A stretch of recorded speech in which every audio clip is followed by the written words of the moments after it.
Donc la question du jour, c'est la matière recyclée, une réalité industrielle en 2030. Alors on va en débattre, mais surtout on va articuler les débats autour de 3 questions. Pourquoi recycler la matière? Pour qui? Et où est-ce que ça va se passer? Et donc, avant de laisser la parole à chacun de mes invités, je voulais refaire un petit point sur le contexte global, donc sur le pourquoi est-ce qu'on devrait recycler les matières. Alors, moi j'aime bien les données factuelles. Donc, à l'échelle de la planète, l'industrie de la mode fabrique par an 100 milliards de vêtements. Mais il n'y a pas que l'industrie de la mode qui utilise le textile, il y a l'automobile, l'aéronautique, le bâtiment, l'hygiène, la santé. Et aujourd'hui, l'enjeu d'accès à la ressource devient de plus en plus prégnant. Et comme l'ont rappelé nos prédécesseurs, on l'a vu avec le Covid, quand la supply chain se bloque, les matières, d'où qu'elles viennent, eh bien, elles restent dans les bateaux, elles restent dans les pays de production. Donc, il y a déjà cet enjeu-là qui est à adresser. Par ailleurs, on sait très bien aussi le désastre écologique de la gestion des déchets de l'industrie textile. Peut-être certains de vous ont vu le film de Livia Firth qui montre des images du port de Katamanto au Ghana, où arrivent chaque semaine 15 millions de vêtements usagés en balles dans un état qui ne permet pas en fait leur réutilisation la plupart du temps. Et donc, ces vêtements finissent enfouis dans les sols de l'Afrique. Donc, aujourd'hui, l'industrie de la mode ne peut plus se contenter de renvoyer ces déchets sur un continent. Et du coup, pour lutter contre le gaspillage et favoriser l'économie circulaire, la France a pris l'initiative de la loi AGEC en février de l'année dernière. Et cette loi est aujourd'hui renforcée par la loi Climat, qui donne un grand coup d'accélérateur à la transition écologique. Dans cette transformation, les entreprises jouent évidemment un rôle clé, puisqu'elles vont devoir optimiser le cycle de vie des produits, allonger la durée de vie des produits, intégrer un taux minimal de matière recyclée dans les produits. Alors, on attend encore le décret d'application qui va fixer la liste des produits et le taux d'incorporation, mais en tout cas, les choses se légifèrent, donc deviennent très, très, très sérieuses. Et en attendant aussi, comme le disait ce matin Chloé, les marques s'engagent et prennent des engagements publics. Alors, j'ai repéré sur Internet les engagements de certains des membres de l'auditoire. Alors, je lisais, donc, Kiabi s'engage à ce que d'ici 2025, 30% de l'offre intègre des matières recyclées. Combien ? 100% de l'offre. Merci, Caroline. Et pour Decathlon, je lisais à horizon 2026, 100% du polyester sera recyclé ou deep dye ou teint dans la masse. Tu confirmes, Damien ? Ok, merci. Je lisais également, par exemple, H&M, en horizon 2025, les produits contiendront au moins 30% de matière recyclée. Donc, en fait, l'engagement des marques, il est même en deçà de 2030, il est pour demain. Alors, où on en est aujourd'hui ? Et donc là, je vais laisser la parole à mes invités. Et tout d'abord, Sophie, pour Kering, est-ce que tu peux nous partager la stratégie du groupe, compte tenu de votre positionnement luxe, de vos zones de sourcing, mais également des zones de commercialisation? Et tu me confiais que la Chine était un de vos principaux marchés. Bonjour à tous. J'espère que vous m'entendez bien et déjà je m'excuse de ne pas pouvoir être présente aujourd'hui. J'étais à Biarritz hier et aujourd'hui le Covid m'a retenue en région parisienne parce que la classe de mes enfants a fermé. Passer cette histoire plus personnelle, je suis ravie donc de participer à cette table ronde à distance. Donc Kering, c'est un groupe de mode de luxe, comme tu l'as dit Isabelle, qui rassemble les marques Gucci, Saint Laurent, Balenciaga, Brioni, Bottega Veneta. Pour les marques de prêt-à-porter.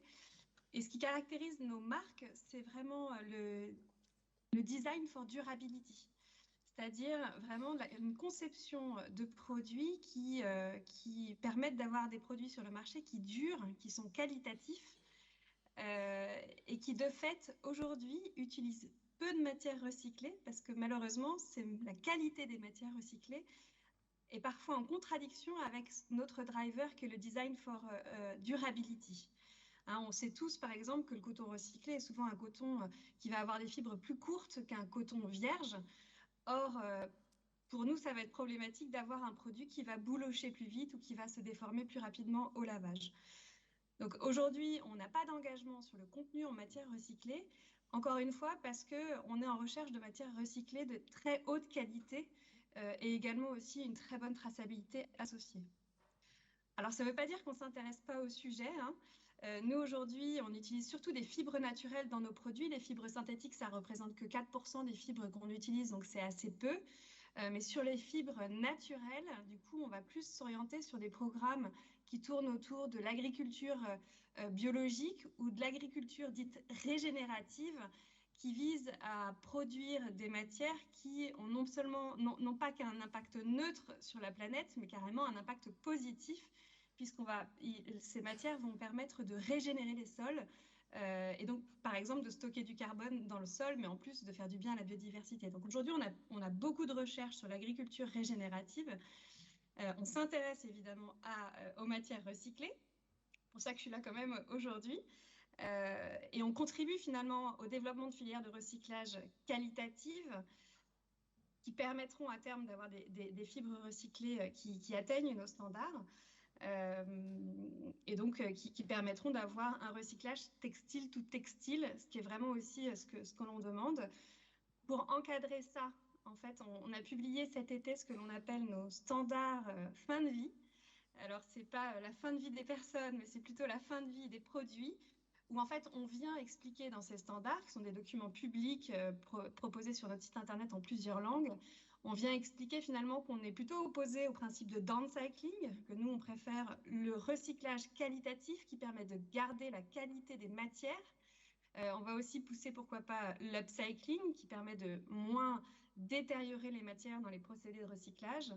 Et puis, on vient aussi expliquer les notions de boucle ouverte, boucle fermée, boucle semi-fermée. Tout ça, c'est un peu un jargon du monde du recyclage. Mais pour expliquer que nous, ce qui nous tient à cœur, c'est la boucle fermée. Pas forcément la boucle fermée dans nos produits, mais au moins la boucle fermée dans le secteur de la mode. Et finalement, utiliser des bouteilles recyclées dans le textile, c'est un premier pas intéressant, mais ce n'est pas une fin en soi. Les bouteilles devraient rester dans les bouteilles et le textile devrait rester dans le textile en termes d'économie circulaire et de recyclage. Donc voilà un peu où on se situe sur ces sujets aujourd'hui. Et donc évidemment, on a des programmes qui accompagnent le recyclage de nos produits non vendus. Où là, encore une fois, à travers ces programmes, on cherche à accompagner le développement de filières de recyclage à haut rendement, très qualitatif, qui préservent la valeur des matières pour pouvoir être réintégrées à terme dans les produits de mode. Ok, merci Sophie. Et du coup, je rebondis sur ce que tu disais par rapport aux boucles fermées. Donc, en fait, l'enjeu de ressources à la matière, il va adresser toutes les filières industrielles. Et donc, en effet, autant l'industrie du packaging va devoir recycler au maximum ses packaging que l'industrie textile va devoir recycler elle-même ses produits. Sachant qu'à l'échelle planétaire aussi, pour redonner un petit peu un éclairage sur les enjeux, 60% des fibres textiles utilisées, c'est du polyester. 28%, c'est du coton. Et ensuite viennent les autres matières. Donc, les deux enjeux majeurs au niveau du recyclage, c'est 1, le polyester, 2, le coton. Alors, du coup, Clément, dans la filière de l'équipement professionnel, je crois que justement, vous utilisez pas mal de polyester coton. Et du coup, quelle est la demande aujourd'hui des clients de ce secteur? Et puis, est-ce que tu peux aussi nous expliquer du coup la genèse de ton projet Renaissance? Oui, alors en effet, on utilise vraiment une grande proportion de polycoton, avec souvent les mêmes proportions en plus. Donc c'est assez constant, y compris dans le ratio entre les deux. Juste rapidement, peut-être, Mulliez & Fleury, on habille en fait beaucoup de sociétés différentes, avec des marchés très différents. On habille beaucoup le marché de la santé, donc on a des très fortes parts de marché sur la santé, donc les hôpitaux et les cliniques. Et puis, on fournit en même temps le linge plat à ce marché-là, et en même temps, on fournit aussi beaucoup de clients dans l'automobile, la restauration, l'aéronautique, enfin, dans différents secteurs avec des vêtements plutôt techniques ou de l'uniforme. Voilà, c'est assez varié, mais en tout cas, c'est des grandes quantités parce que souvent, c'est des sociétés avec beaucoup de salariés. Maintenant, s'agissant de ce marché-là, justement, spécifiquement et de ses attentes, qui était la première partie de ta question, ce qu'attendent nos clients, déjà, le premier élément, c'est qu'on leur propose des solutions de recyclage plus vertueuses que celles qui existent aujourd'hui et qu'ils utilisent aujourd'hui. Aujourd'hui, la plupart des vêtements professionnels sont soit, on va dire, parfois gardés par les salariés qui les gardent pour bricoler, ça dépend un peu des types de vêtements, mais sinon ça peut être l'incinération, le déchet ultime. Et voilà, donc c'est aujourd'hui leur proposer des solutions plus vertueuses qui permettent potentiellement de le réutiliser, de recyclage pour ces vêtements-là. La deuxième attente qu'ils ont, c'est une attente plutôt, et là c'est lié à ce que tu as dit tout à l'heure sur la loi AGEC, c'est de leur proposer aussi des vêtements qui vont contenir de la matière recyclée, autre que du RPET. Parce que c'est vrai qu'aujourd'hui, le seul truc qu'on a, franchement, on a fait le tour de tous nos fournisseurs dans notre secteur d'activité. Le seul truc qui existe aujourd'hui dans les matières, c'est du RPET pour pouvoir mettre de la matière recyclée. Voilà, en gros, les deux attentes du marché. Après, pour ce qui est de la deuxième partie de ta question, qui était en gros la genèse du recyclage chez nous, nous, on a commencé en fait il y a à peu près début des années 2010, en gros, sur le recyclage, et avec des clients comme ADP, les aéroports de Paris. Et le sujet, c'était quand on avait des produits qu'on n'avait pas vendus, des invendus, à la fin du marché avec eux et qui changeaient leur collection et leur type de vêtements. On se disait, c'est trop con, on a des trucs vraiment de super qualité. Et là, j'en ai un exemple. On se disait, mais on ne va pas balancer ça, on ne va pas à l'époque incinérer ça, ou il faut qu'on en fasse quelque chose. Et donc, ça a démarré dans nos équipes. Vraiment, ça a démarré par les équipes, c'est de dire, essayons de faire peut-être de l'upcycling. Il y a des ateliers d'insertion qui sont à côté de chez nous, des ESAT, qui seraient capables de le transformer en lunchbox ou dans d'autres produits. Donc on a commencé par ça. Et puis quand on a mis le doigt dans l'engrenage de ça, on s'est dit, mais c'est bien de faire ça, mais c'est quand même, entre guillemets, des petites quantités. Et or, nous, on met des grandes quantités sur le marché. Il faut qu'on arrive à trouver des trucs qui permettent de traiter plus de volume. Et donc j'ai apporté quelques exemples pour expliquer la genèse un peu de toute cette démarche-là. Dans la foulée de ça, du coup, je vous disais, on a essayé de se dire comment est-ce qu'on pourrait traiter plus de volume. Et donc on s'est dit, on peut faire de l'effilochage pour faire de l'isolant. Donc on s'est mis en fait à travailler avec des gens comme Minot, que vous connaissez peut-être dans le nord de la France, mais il en existe d'autres. Et donc voilà, on a commencé à envoyer pas mal de quantités chez Minot pour recycler des vêtements. Et puis une fois qu'on a fait ça, on s'est dit, et ça c'était il y a à peu près 3-4 ans, mais attends, si on arrive à refaire de la fibre comme ça, alors là c'est mélangé avec plein de matières différentes, mais si on arrive à avoir des gisements assez uniformes, on a des grandes quantités, on pourrait peut-être essayer de refaire un truc qui pourrait être refilé derrière, et pourquoi pas, en étant un peu fou, de refaire des vêtements. Et donc on a eu un partenaire qui était Noroto, qui nous a dit, Banco, moi je tente le truc avec vous, et c'était vraiment une expérience, parce qu'à l'époque on se disait, on ne savait pas si ça allait marcher. Et donc en fait, on a récupéré tous leurs anciens vêtements, donc par exemple leurs pantalons, et à la base de leurs anciens pantalons, j'en parlais l'année dernière pour ceux qui étaient là, on a fait les t-shirts. Et ça c'était il y a 3-4 ans. Et on s'est dit, putain, c'est hyper qualitatif. En tout cas, on en a été très très fiers et ça marche vraiment. On habille tous les salariés de Noroto avec les t-shirts, donc 100% recyclés. C'est-à-dire qu'une partie, à peu près 40% de ces t-shirts-là, c'est leur ancien pantalon. Et le reste, en fait, c'est de la fibre effilochée qui vient de chute de confection, enfin de chute de coupe. Et là, on s'est dit, mais en fait, c'est top. Et donc, on a fait plusieurs projets comme ça, et à chaque fois, alors je reprends ce que tu disais tout à l'heure, Sophie, c'était des boucles fermées. C'est-à-dire qu'en fait, c'était Noroto qui nous disait, ok, moi je veux bien te confier pour recycler, mais pour le revoir de l'autre côté à la sortie. On a eu la blanchisserie de mots, on a eu des clients comme Enedis, et ça marchait. Quand on avait le client, ça marchait. Et puis il y a 1 an et demi, et j'arrive presque au bout de la genèse, mais il y a 1 an et demi, on s'est dit, mais en fait, la plupart de nos clients, ils ne veulent pas faire de la boucle fermée et être à la deuxième boucle. Et il faut qu'on trouve un moyen de faire en sorte qu'on fasse de la boucle ouverte et qu'en fait, on puisse traiter le maximum de ce qu'on met sur le marché. Et c'est là où en fait, on a initié une réflexion en disant, ça, on n'y arrivera pas tout seul en fait. Jusqu'à maintenant, ces boucles que je décrivais, on pouvait les faire tout seul avec des partenaires, mais on pouvait le faire, l'animer nous-mêmes. Là, on s'est dit, c'est un truc qui nous dépasse et il faut qu'on soit plusieurs autour de la table. Et donc là, on s'est mis en recherche de partenaires pour se dire, mais il faut qu'on le fasse avec d'autres et avec des personnes engagées, qui vraiment un engagement qui n'est pas fin, c'est-à-dire qui sont prêts à y aller, quoi. En gros, au moment où il faudra se retrousser les manches, bosser dur sur le sujet et puis investir sur le truc, il faudra des personnes qui vraiment ne feront pas du greenwashing. Et donc, on connaissait bien Tissage de Charlieu, donc Antoine qui était là juste avant, parce que voilà, moi, je suis un ancien collègue d'Antoine dans nos anciens secteurs d'activité, et j'avais visité Tissage de Charlieu, je savais qu'ils utilisaient beaucoup de matières recyclées et que pour le coup, ils étaient très engagés. Et puis de l'autre côté, il y avait TDV Industrie, qui est un de nos fournisseurs, nous, dans notre secteur d'activité, le vêtement professionnel, qui était aussi très engagé, qui avait fait beaucoup de tests, d'ailleurs avec toi, Isabelle, avec le CETI. Et donc, on s'est dit, allez, banco, faisons un starter, on lance le truc à 3. Et donc, on a créé, au final, on a travaillé pendant 1 an et demi à peu près, là, et on a créé au mois de mai de cette année une société qui s'appelle Renaissance Textile, qui est une entreprise à mission. On en parlait aussi un peu ce matin, des entreprises à mission. Qui est en même temps une entreprise de l'économie sociale et solidaire, parce que le but, c'est dans cette filière de recyclage de créer des emplois solidaires dans les ateliers d'insertion et les ESAT pour faire la partie tri, la partie délissage, et y compris dans la structure en elle-même. Et puis, enfin, c'est une entreprise à capital ouvert, parce que, comme je le disais à l'instant, ça marchera que si c'est collectif, quoi. Et il faut qu'on soit plusieurs autour de la table, parce que potentiellement, les déchets des uns serviront de matière première des autres. Et donc voilà, c'est une entreprise à capital ouvert. Et donc là, à date, on a acheté un bâtiment de 12 000 m² pour cette activité-là, qui est à côté de Laval. On a acheté une première machine. Alors pour l'instant, la technologie qu'on a choisie pour la première ligne, c'est une ligne d'effilochage. Et donc on a choisi une machine en même temps française. On en a testé différentes pour voir les meilleures et les plus performantes, celles qui nous donnaient la meilleure fibre. Et donc c'est une machine La Roche, qui est un fabricant français.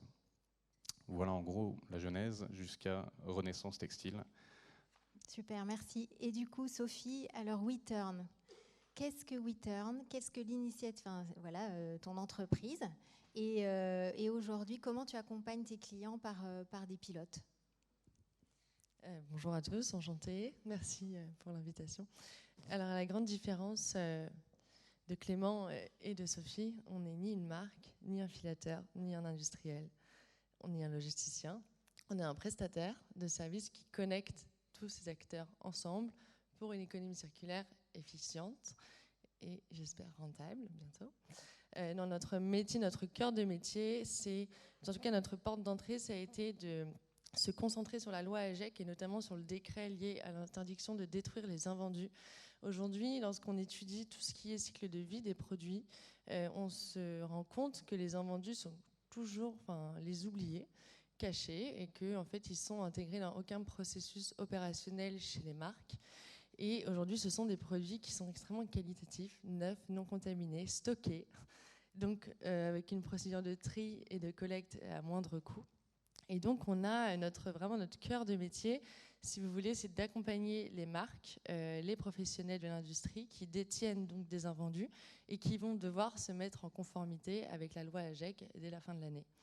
Donc on est on est installé sur chacune des étapes de l'économie circulaire parce qu'on considère aujourd'hui que pour une économie circulaire efficace, vraiment je le redis, il faut piloter, ou en tout cas avoir un œil sur chacune des étapes.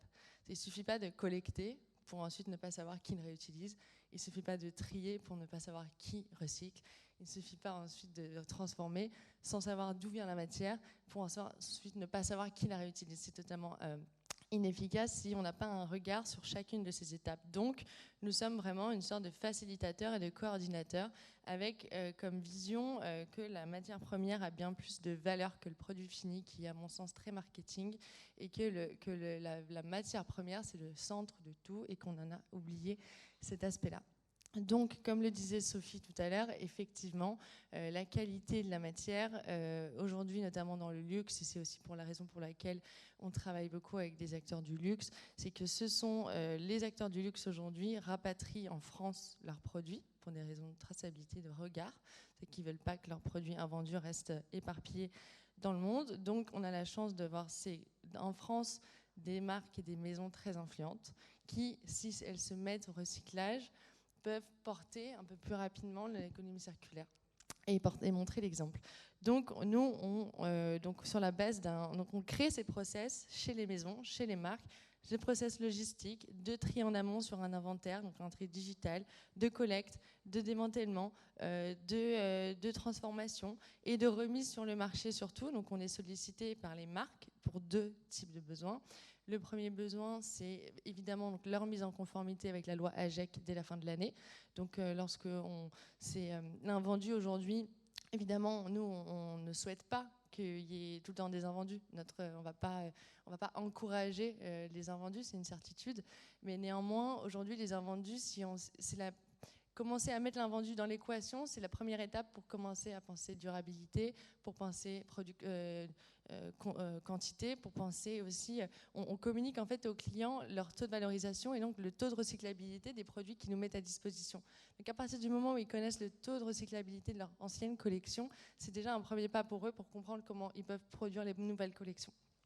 Donc, on met l'invendu dans l'équation d'un point de vue opérationnel et donc les entreprises qui nous contactent viennent nous voir pour une logique de loi AGEC. On remet un certificat de mise en conformité. On indique exactement aux clients ce que sont devenus les matériaux. Avec nous, ils ont confiance parce qu'ils savent exactement qu'à chacune des étapes, on intervient et on pilote la chaîne jusqu'à ce que ça devienne une bobine de fil, parce que j'ai oublié de le dire, mais c'est le cœur de ce qu'on fait. On recycle en boucle fermée les invendus textiles en bobine pour qu'ils soient réutilisés derrière sous forme de nouveaux vêtements, donc une nouvelle maille, une nouvelle chaîne et trame. Donc on travaille sur des matériaux naturels, très qualitatifs, et l'avantage des invendus, c'est qu'aujourd'hui, ils garantissent la meilleure qualité de fil recyclé sur le marché, puisqu'on puisse être trié de manière homogène et qu'il n'y a pas en fait, le tri et la collecte aujourd'hui sur le post-consommation, c'est ce qui est le plus compliqué. On n'a pas l'information de la composition alors qu'on l'a sur les invendus.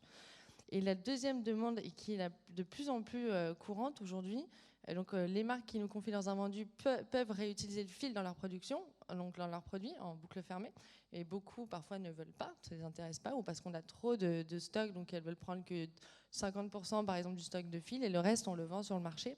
Quand on le vend sur le marché, on rémunère la marque, qui se rémunère sur ses invendus, moins de pertes. Et surtout, on a énormément de demandes aujourd'hui, de plus en plus de marques qui viennent nous voir pour utiliser nos fils, parce qu'encore une fois, il y a une énorme traçabilité et on sait exactement d'où vient la matière recyclée, qui l'a transformée, d'où vient la matière vierge qu'on a mis dans nos fils, etc. Donc on est en fait sur deux volets, le recyclage en amont de l'invendu et la réutilisation en aval du fil recyclé. Et là où vraiment on a une vraie valeur ajoutée pour les marques, c'est que jusqu'à présent, les marques ne communiquent pas avec les filateurs, les marques communiquent avec les fournisseurs, les fabricants. Et donc nous, on leur permet de monter un cran au-dessus. Dans l'éco-conception, c'est dans le choix de la matière première. Le filateur est au cœur du procédé et les marques n'ont jamais été habituées à parler au filateur et on le fait pour elles. Voilà. Super, merci. Alors, je dois préciser, si vous me le permettez, que les deux manières que vous utilisez, c'est du recyclage mécanique. Voilà, donc ça, c'est important. Et si on revient sur la définition aussi de ce qu'est une matière recyclable, comme le définit l'ISO 14021, qui est donc une norme internationale qui encadre les déclarations environnementales, et ça va devenir super important avec notamment le projet d'affichage environnemental européen.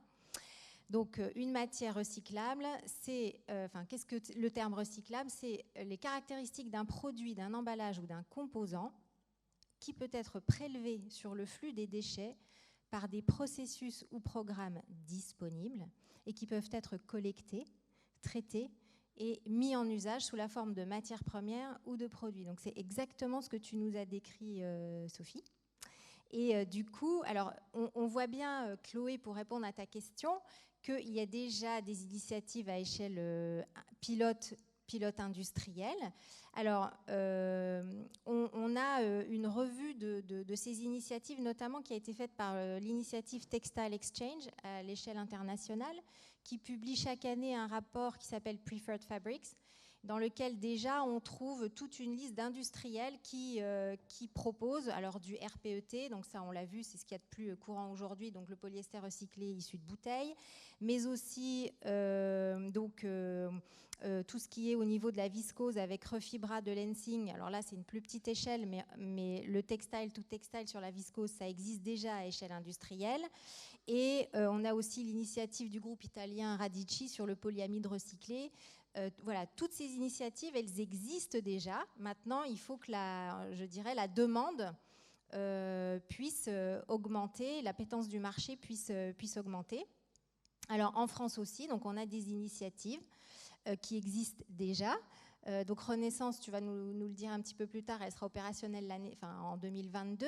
Mais voilà, il est important de citer Filature du Parc, qui est déjà opérationnelle depuis des années et qui a mis au point une technologie de défibrage innovante et qui remet sur le marché du fil qui contient du textile recyclé.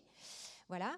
Et puis après, donc là, je parle un petit peu des initiatives du CETI. Donc nous, Centre de recherche, on travaille déjà depuis 2014 sur le recyclage des textiles.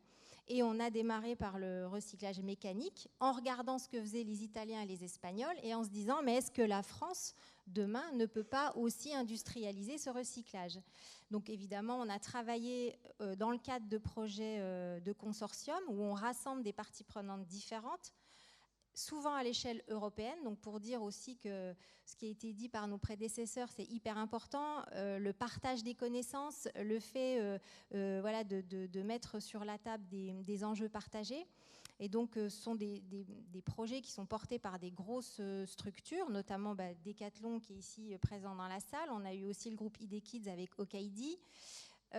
Sur du recyclage mécanique dans d'autres filières, on a eu l'industrie italienne des stores qui nous a demandé de recycler des stores en acrylique. Donc aujourd'hui, on sort un fil en 100% recyclé acrylique. On recycle extrêmement bien en recyclage mécanique des mélanges en polyester-coton, donc comme tu l'as dit, avec des taux très très importants de matières recyclées. Et en fait, ce qui est important par rapport à l'enjeu qualité, c'est qu'aujourd'hui, la technologie, elle arrive à affiner en fait les challenges quand on lui donne un cahier des charges suffisamment précis. Est-ce que le fil il est destiné au tricotage ou est-ce qu'il est destiné au tissage ? Parce que la résistance du fil n'est pas la même. La nécessité d'être plus résistante, c'est pour le tissage. Ensuite, est-ce que le numéro métrique du fil est fin ou important ? Plus le fil est fin, plus ça va être difficile d'incorporer de la matière recyclée. Plus il est gros, par exemple pour faire des pantalons ou pour faire d'autres produits, ça va être très simple de monter très haut dans les taux de recyclé. Donc aujourd'hui, j'ai envie de dire, sur la voie mécanique, c'est une réalité. Alors beaucoup aussi dans les pays de production, il faut savoir que, et c'est ce qui a été dit aussi par nos prédécesseurs, du local au local, c'est très important. Tous les grands pays de production sont sur le recyclé de leur chute de production. La Chine, depuis la loi sur l'économie circulaire en 2013. Le Bangladesh y vient avec l'initiative du Global Fashion Agenda, qui rassemble un grand nombre de marques qui travaillent sur ces sujets-là. Et donc, nous, le CETI, on essaie que la France se munisse de sites industriels.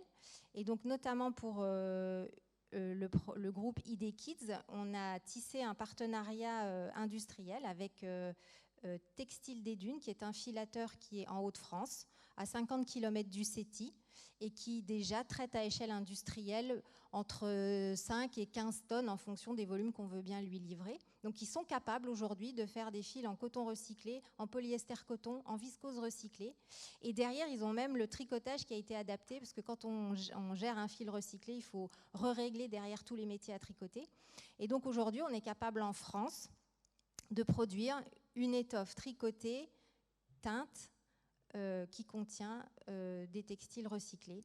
Donc c'est une réalité. Après, il y a d'autres voies qui sont moins matures, notamment la voie chimique. Donc là, nous, on est en relation avec nos amis japonais, avec le projet G-Plan, qui vise à séparer de manière chimique les composants textiles, par exemple le polyester du coton. Mais on peut s'interroger sur la nécessité de séparer si derrière, de toute façon, il y a des besoins en mélange. Est-ce que c'est vraiment nécessaire de séparer les fibres ? En tout cas, ils travaillent sur ce projet-là et ils sont encore à échelle laboratoire. On est également en contact avec la start-up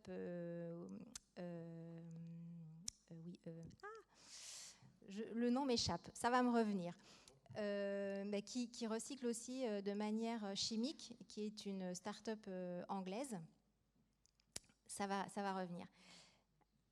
Et du coup, eux aussi sont encore à échelle laboratoire. Et nous, on démarre un projet dans le cadre d'un projet européen dans lequel sont investis Petit Bateau et Decathlon, mais d'autres marques aussi hollandaises, belges, comme Xanders, Bell & Bow et HNSC, pour optimiser non seulement le recyclage mécanique, mais pour industrialiser le recyclage thermomécanique. Donc je précise qu'est-ce que le recyclage thermomécanique. C'est traiter les polymères type polyester ou polyamide ou polypropylène, donc les thermoplastiques, issus du textile, pour en refaire des granulés. Et ces granulés, on va les refiler pour obtenir à la fin de nouveau un textile. Aujourd'hui, cette technologie est opérante dans la plasturgie. On sait regranuler des plastiques ou des composites plastiques en granulés de plastique. L'enjeu pour le textile, c'est d'ajuster la viscosité du polymère pour aller sur différentes applications. Et donc cette voie thermomécanique, on y croit très fort, puisque si je reviens sur l'enjeu des matières, c'est 60% des fibres mondiales quand même, et que ça permettra de servir avec une seule technologie une variété d'applications phénoménales. Donc on est très investi dans cette voie thermodynamique et nos installations de thermodynamique arrivent donc en décembre au CETI. Vous êtes là encore les bienvenus pour visiter cette nouvelle plateforme de démonstration. Alors du coup, si je reviens à vos projets, Sophie, du coup, est-ce que tu peux nous dire, par rapport à la demande croissante, par rapport où tu en es aujourd'hui, comment tu te projettes à terme, en termes industriels, quelle est ta perspective? On va refaire la conversation du déjeuner.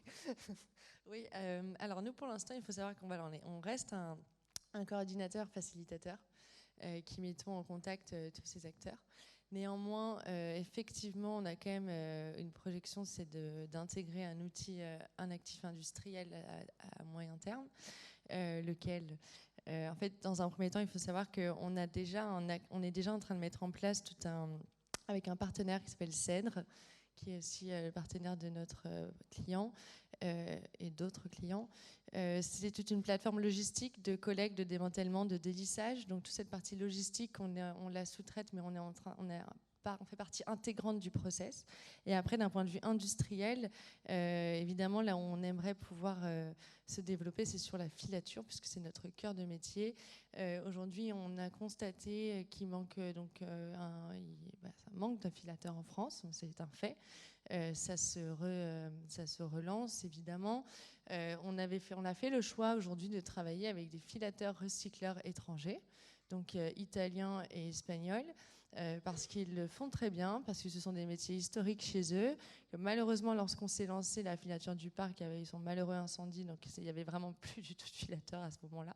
Et donc on apprend des Italiens et des Espagnols qui ont beaucoup à nous apprendre, il ne faut pas se le cacher.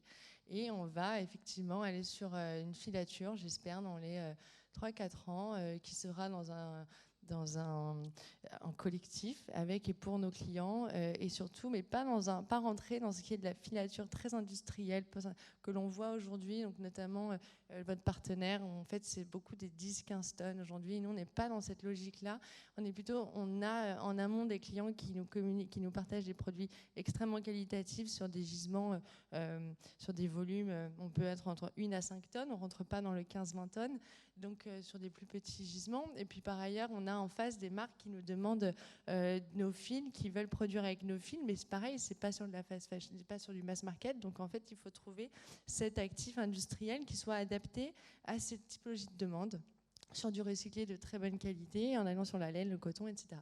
Donc voilà, c'est notre projection. Et puis par ailleurs, on est en discussion évidemment avec Renaissance Textile, parce qu'on pense que l'écosystème doit se développer ensemble.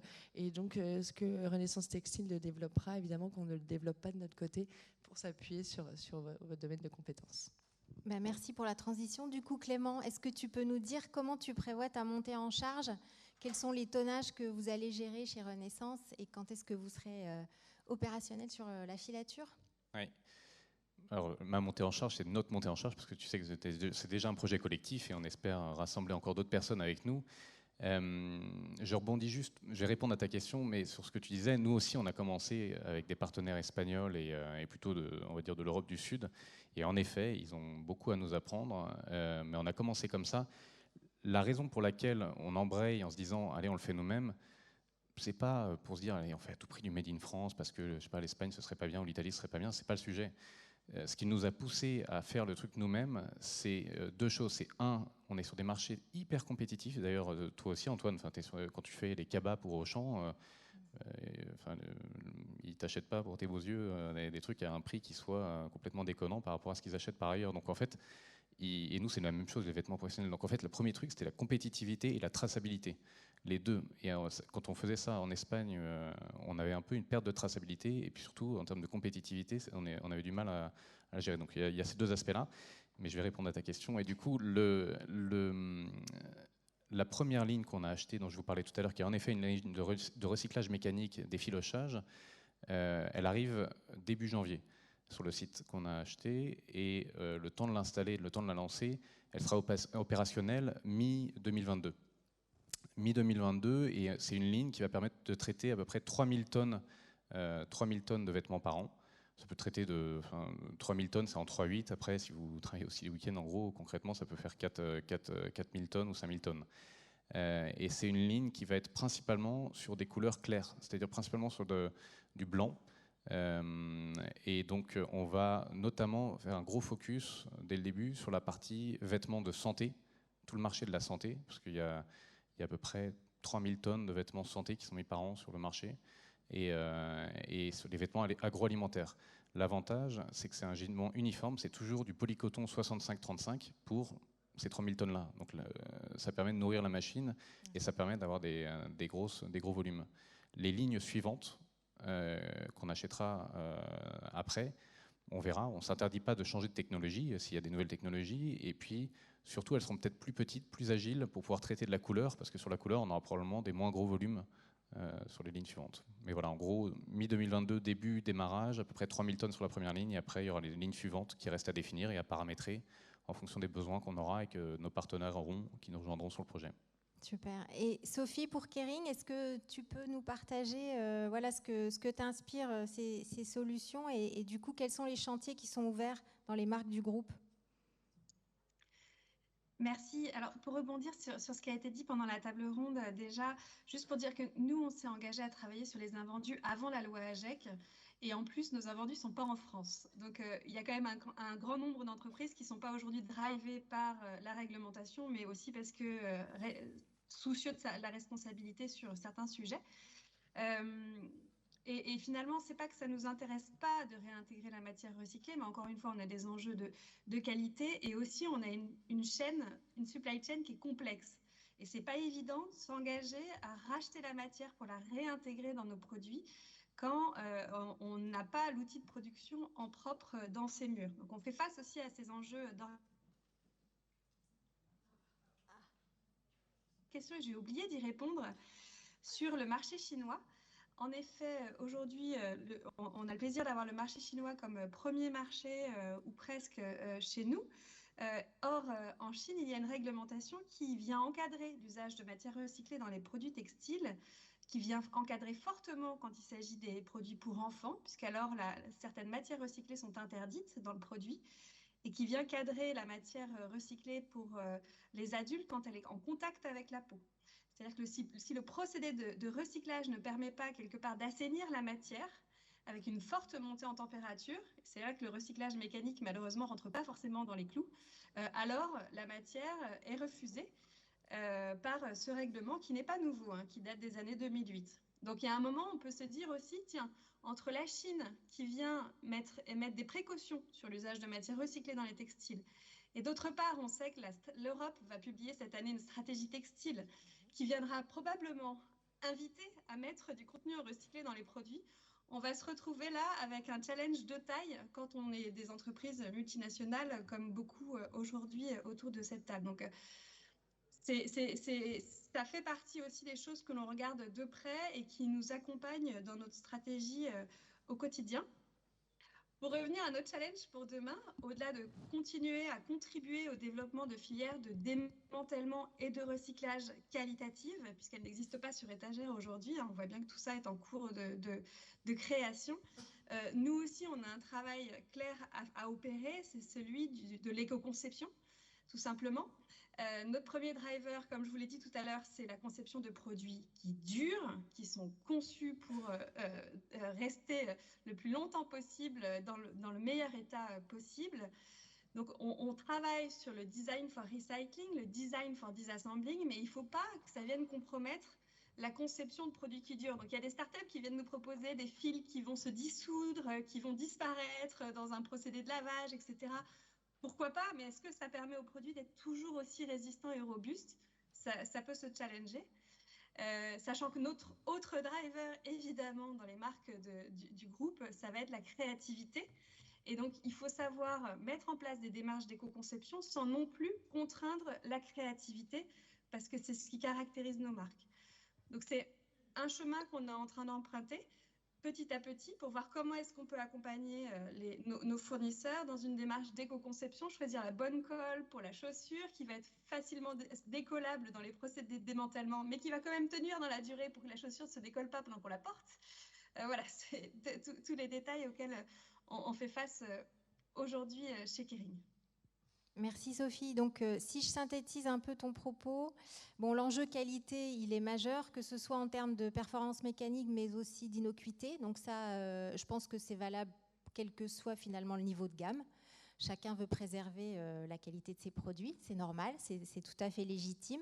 Et Clément, Sophie, pour vous, est-ce que vous avez d'ores et déjà identifier de nouveaux challenges à relever, parce que c'est vrai que quand on est pionnier et innovant, on doit tout le temps répondre à des « oui, mais c'est pas fait pour ci, oui, mais c'est pas fait pour ça, oui, mais ça va pas jusque-là ». Donc, quels sont les « oui, mais » que vous allez relever demain dans vos initiatives et entreprises? Alors, l'enjeu, il est énormément porté sur le consommateur et sa bonne compréhension de ces sujets-là. Parce que si l'industrie bouge, si la loi oblige les professionnels et l'industrie à changer, il faut que ça aille de pair avec une bonne compréhension du côté du consommateur. Parce qu'aujourd'hui, on se rend compte que le recyclage, il est toujours raconté sous le prisme du déchet, sauf que le déchet, tout le monde s'en fout complètement, et que la poubelle, les gens s'en foutent aussi. Et, non mais sincèrement, et donc en réalité, en fait, il faut raconter l'histoire différemment. Les gens ont marre de parler du tri. En fait, ils se sont fermés les oreilles du coup sur le sujet, parce que du coup, on voit bien à quel point le tri est mal fait, quoi qu'il arrive. Donc en fait, c'est comment est-ce qu'on raconte le recyclage, la matière première, comment on market, en fait, parce que maintenant, il ne s'agit que de marketing entre la marque et le consommateur. Donc comment est-ce que les marques font un vrai marketing juste, parce qu'il y a aussi la loi derrière qui va les obliger à dire les bons mots, les bonnes choses. Et comment est-ce qu'on intéresse et que cette transition industrielle, elle devient alignée avec la transition de la compréhension du consommateur. Parce que si on fait ces produits-là, il ne faut pas que derrière, il faut qu'ils soient évidemment consommés, etc. Donc pour nous, c'est un enjeu et on aide, si vous voulez, on va aider nos clients parce que comme on est extrêmement sollicité, on va beaucoup travailler sur l'éco-conception pour nos clients. On va leur donner, j'espère, tous les bons outils, les bons arguments de communication. Et bon, c'est pas que de la communication. Puis après, nous, l'enjeu, c'est de trouver les bons matériaux, surtout que l'innovation en fait change parce qu'il faut que le recyclage soit accessible, le recycler et le recyclage soit accessible, que ce soit pas toujours les mêmes groupes qui financent, que toute marque puisse y accéder. Et donc avec les annonces de ces débuts de semaine de Monsieur le Président, j'espère qu'ils vont pouvoir aider à financer également la transition vers le recyclé et la réindustrialisation du recyclage en France.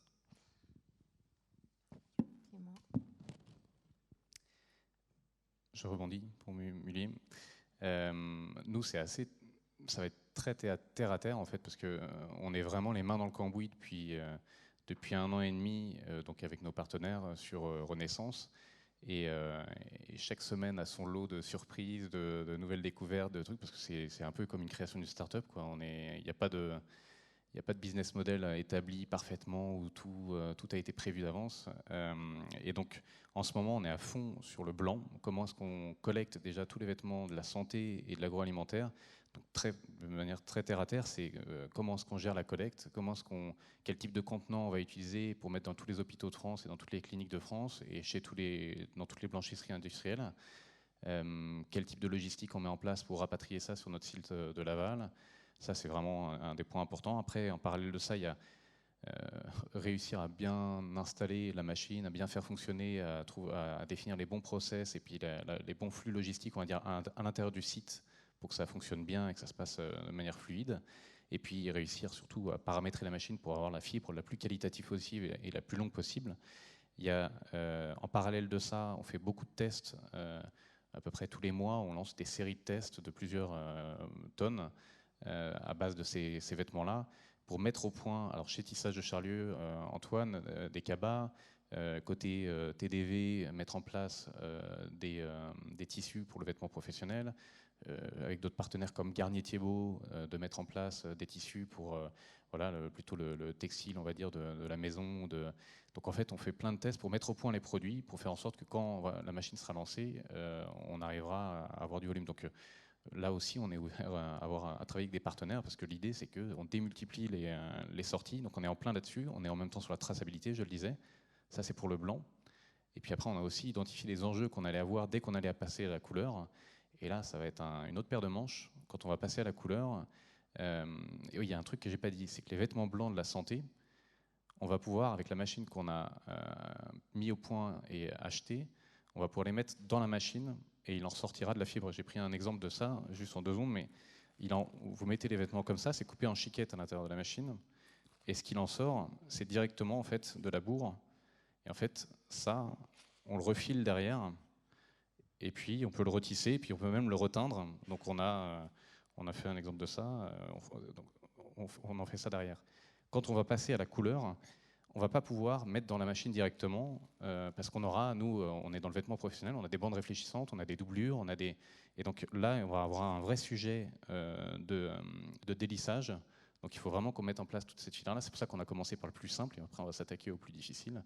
C'est pour ça que les ateliers d'éco-conception sont hyper importants et en même temps tout le travail qui a été fait sur le démantèlement autour de la Sherbali et par l'ESIA est hyper intéressant, le démantèlement de vêtements complexes. Donc voilà, c'est pour ça qu'on travaille. Ça va être nos enjeux d'après.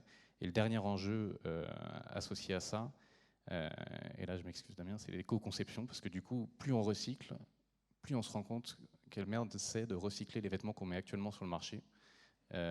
Et en gros, il va falloir qu'on pense mieux nos vêtements, parce que franchement, si c'est ça qu'on devra recycler dans 5 ans, eh ben, on va avoir du mal à traiter du volume. Donc il faut vraiment qu'on se mette, encore une fois, sur l'éco-conception, et c'est que la première vie du produit soit moins impactante, mais surtout aussi de le penser dès le début pour faire en sorte qu'à la fin, ce soit moins galère à recycler, parce que ça va être vraiment hyper, hyper important. Voilà. Super. Alors, pour le CETI, quels sont les enjeux que nous souhaitons encore relever pour accompagner cette industrialisation? Le premier, je rebondis sur ce que tu as dit, c'est l'enjeu de la couleur. Si on recycle des textiles usagés, c'est super, ils sont déjà teints.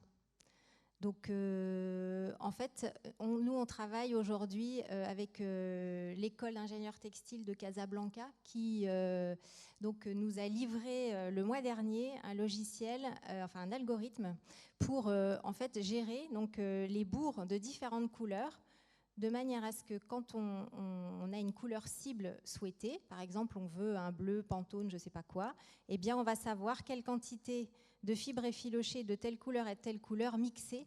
Tout ça pour éviter de reteindre et donc supprimer un wet process qui, on le sait, est super impactant pour l'environnement. Donc, on a démarré déjà des tests en filature, notamment dans le cadre du projet Rewind avec Decathlon. Et on a de nouvelles perspectives qui s'ouvrent avec d'autres marques. Donc ça, c'est le premier enjeu.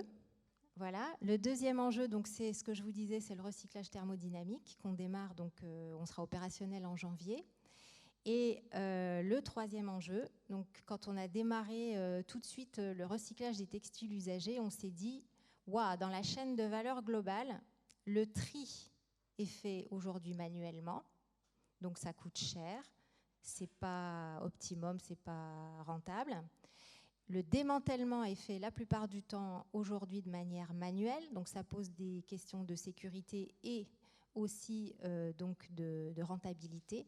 Et donc on travaille aujourd'hui avec l'Estia et toute l'équipe de robotique sur l'optimisation donc du tri à échelle industrielle et du démantèlement semi ou totalement automatisé en fonction des produits, de manière à ce que déjà la préparation des matières soit la plus efficiente possible.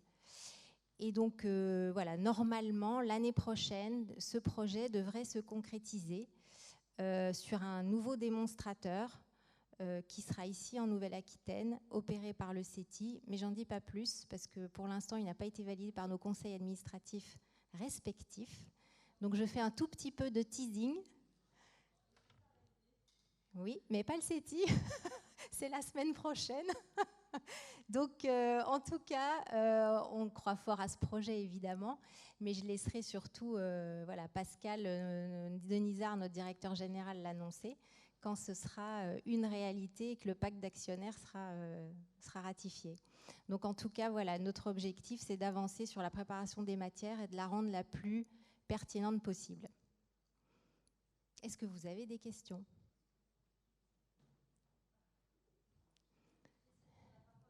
Eric. Bonjour.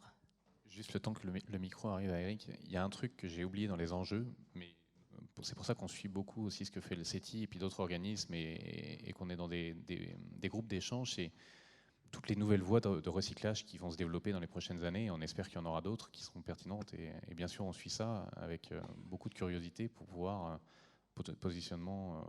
se positionner sur ces modes de recyclage aussi. Bonjour. Bonjour Eric. Donc c'est bien sûr une thématique qui nous intéresse parce que nous on gère ce post-consumer qu'aujourd'hui personne ne veut. On n'a pas de solution pour tout ce qui ne part pas en seconde main. Quand je vous écoute, est-ce qu'on peut penser que voilà, le recyclage mécanique, il est pas fait pour le post-consumer, qu'il est fait plutôt pour les chutes de tissus et que le recyclage chimique sera fait pour le post-consumer ? Alors, je n'irai pas aussi vite. Aujourd'hui, on a des très bons résultats en recyclant du post-consumer.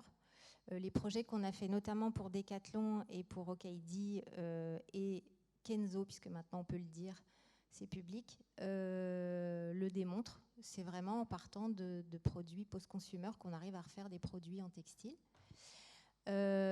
Après, c'est sûr que le challenge qualité, comme on le disait, est bien plus important que sur des chutes de coupe où il n'y a pas eu d'abrasion par les lavages, par le tumble dry, le séchage, etc. Donc c'est sûr que c'est plus facile sur du post-consumer, sur du pré-consumer que sur du post, mais aujourd'hui on y arrive. Moi, si je peux me permettre de rebondir, Renaissance, le projet de Renaissance, c'est vraiment essentiellement de traiter du post-consumer.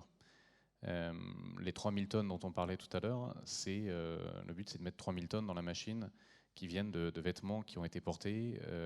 Et en fait, on parlait tout à l'heure d'hygiénisation, c'est un point important. Les vêtements qu'on va recollecter, en fait, on va les collecter dans des blanchisseries interhospitalières ou dans des blanchisseries notamment industrielles. Et donc, ils ont été lavés. Et c'est suite au cycle de lavage que les personnes les réforment en se disant bah non, il est troué ou il est cassé. Et donc, en fait, c'est vraiment du vêtement. On ne s'interdira pas de mettre des chutes de coupe dedans, mais tu vois, le gros du volume, ça va être ça. Ouais.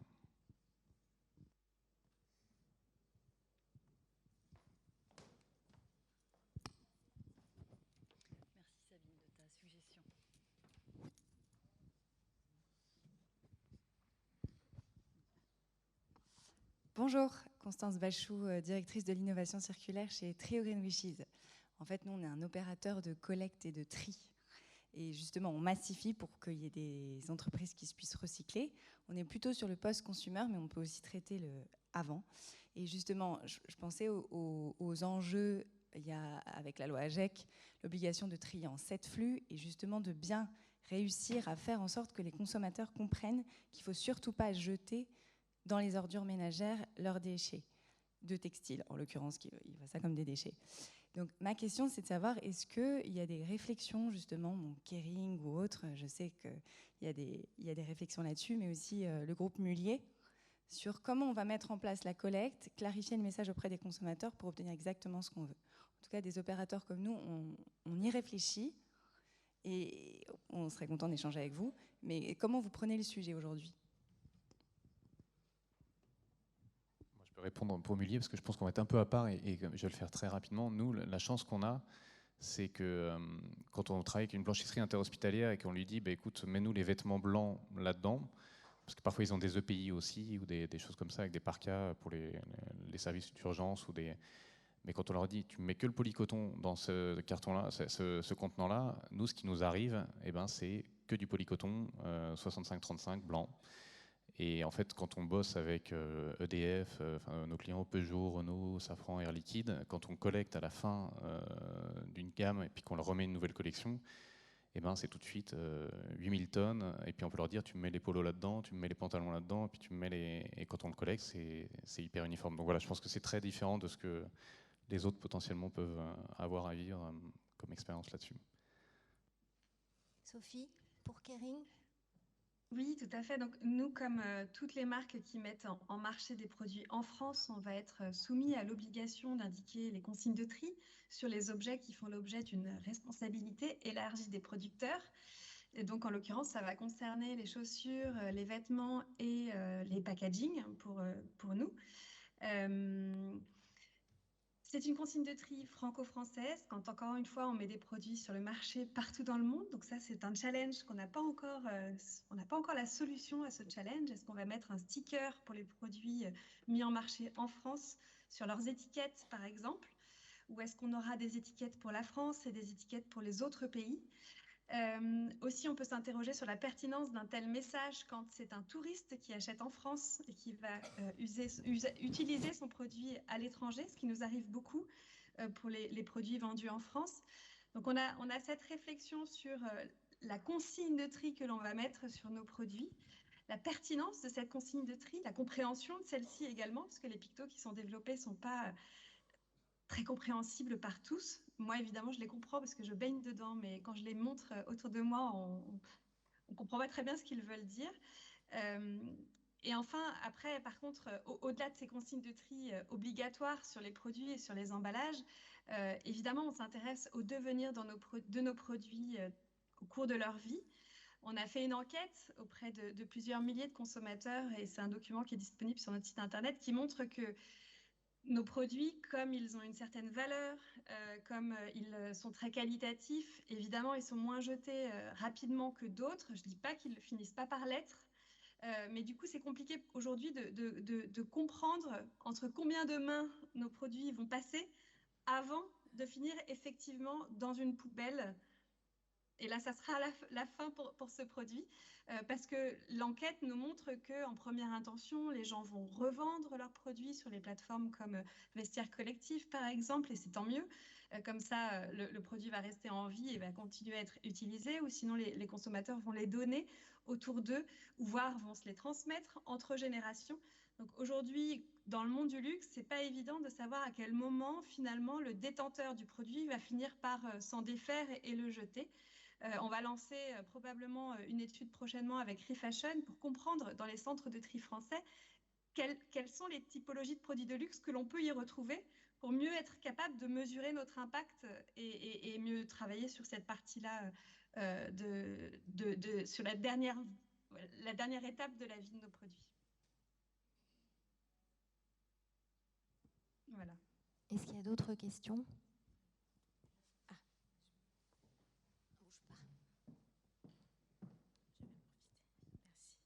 Bonjour. Donc, ma question, c'est pour M. Clément. En fait, je salue votre projet pour la partie vêtements, la matière polycoton. Donc, vous avez dit que c'est possible de demander à la blanchisserie de vous garder cette partie-là de vêtements usagés, donc déjà usés, et de faire intervenir votre projet-là et dire, on va le recycler. Comment vous allez maîtriser la partie lavage? Vous savez très bien que sur la partie, surtout la partie vêtements médicaux, donc toutes les blanchisseries, donc ils sont obligés à faire, mais il y a beaucoup de produits qui sont assez nocifs. Donc un de tous, donc il y a beaucoup de déperlants. Voilà, ça va être maîtrisé de quelle façon en fait? Pour être sûr de comprendre, en fait, les vêtements vont être lavés en effet avant de nous être remis. donc par les blanchisseries interhospitalières, comme s'ils repartaient en fait sur un cycle dans un hôpital, dans un bloc opératoire pour le médecin. Enfin voilà, donc vraiment ils vont être lavés avec le même procédé avant de nous être remis. En parallèle de ça, nous on va quand même travailler sur quelque chose et on fait des tests actuellement d'hygiénisation. On regarde les machines d'hygiénisation parce que on pense que ça va être quand même important de rassurer justement tout le monde sur la fibre qu'on sortira nous, du fait que, ça va être déjà lavé par les blanchisseries, et 2, nous en plus on veut vraiment y rajouter un système d'hygiénisation au début du process. Donc il y a cet aspect-là. Donc voilà, normalement on aura quelque chose, une fibre à la sortie qui sera saine. En parallèle, on travaille beaucoup avec il y a un groupement en fait des blanchisseries interhospitalières et des blanchisseries industrielles. Et on travaille beaucoup avec eux. Et ce qu'on voudrait faire dans les prochaines années, c'est aussi des tests. Ce matin, il y avait un sujet, ça a été évoqué à un moment, c'est sur l'impact des microfibres, de la fibre recyclée dans les produits. Et puis l'impact en même temps, dans le procédé d'effilochage, il y a un produit qu'on utilise qui est comme un peu un démêlant à cheveux. Ça permet de ne pas casser la fibre et de la maximiser sa longueur, qui s'appelle un produit d'encimage. Et donc c'est aussi d'étudier l'impact des relargages potentiellement de ce produit d'encimage dans les procédés de lavage de la seconde vie. Donc ça, c'est des choses... C'est nouveau, c'est comme une start-up, je le disais tout à l'heure, on découvre des choses tout le temps et puis il y a des questions parfois qu'on nous pose où on ne sait pas répondre, mais ça va être par le test qu'on va y répondre.